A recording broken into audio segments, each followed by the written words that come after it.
जल जंगल जमीन हक्कांसाठी भाकपचा पालघर जिल्हाधिकारी कार्यालयावर लॉंग मार्च।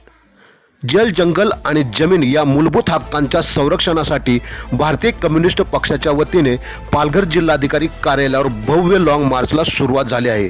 या मोर्चात मोठ्या संख्येने भाकपचे कार्यकर्ते, आदिवासी बांधव, शेतकरी आणि कष्टकरी नागरिक सहभागी झालेले दिसत आहेत। हा लॉंग मार्च डहाणू चारोटी येथे सुरू होऊन उद्या दुपारनंतर पालघर जिल्हाधिकारी कार्यालयावर विविध मागण्यांसाठी दाखल होणार आहे। आपण पाहत रहा निर्भीड समाचार।